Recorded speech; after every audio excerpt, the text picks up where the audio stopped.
Yo, howdy partner. You're watching the Farmer Yang Show. Logic meets humor. Whenever I see something that's made in China, thing's a piece of junk. And that's not because of cheap labor behind it. Rather, it's a series of chain reaction causing a domino effect. Let me break it down for you. Once upon a time, Chinese had the best engineers in the world. Nowadays, they're nothing but a shadow of its former glory. The biggest reason that led to the failure of that is trickle-down economy.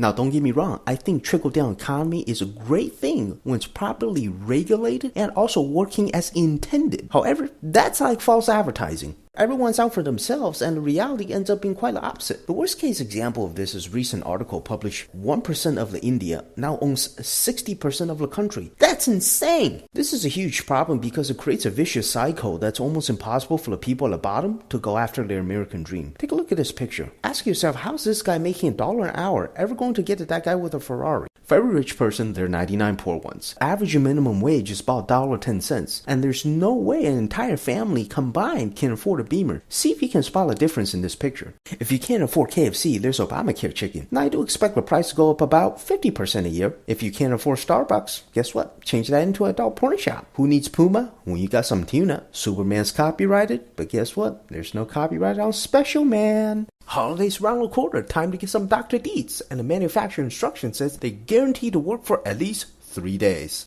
Remember what I said earlier where the top 1% get to keep the profits, right? In many cases, it's about being the cheapest producer. If you can't go lower than the minimum wage, the other way around that is by cutting corners, producing an inferior product. For example, one that uses less material or no quality check. All of this goes back to saying, lack of regulation. So we got two helmets right here. The black one, made in Japan. Red one, made in China. They're both going to take a similar impact. Let's see what happens.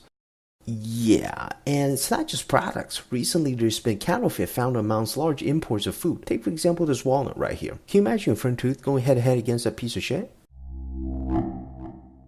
This is becoming a plague worldwide. You got the people at the top, the business owners, the investors. All they care about is company profits and the company stock price. To do that, cut corners and false advertising. One particular product is the aloe vera, and to find out there's no aloe vera in it all along has just been false advertising. This is extremely upsetting. When you find out that Walmart's been ripping you off for 10 years, and like many of us, growing up, this guy was my best friend next to a computer. 90% of guys use this one way or the other. Hey, don't just look at me now. We've all had those long, dirty, hot, passionate evening with the waifu while the girlfriend sleeps alone. Okay, back to topic. While it's easy to blame on cheap labor and everything's garbage, the bigger problem lies in the system that caused this over the years. There are so many great things coming out of China, a country full of innovation and culture. Take, for example, this t-shirt, right? Why can't we have this in America? Thank you so much for watching. Leave your comments in the comments box below. Love to hear what you guys think. And holidays right around the corner. It would be fantastic to get for me if I can have your like or subscribe.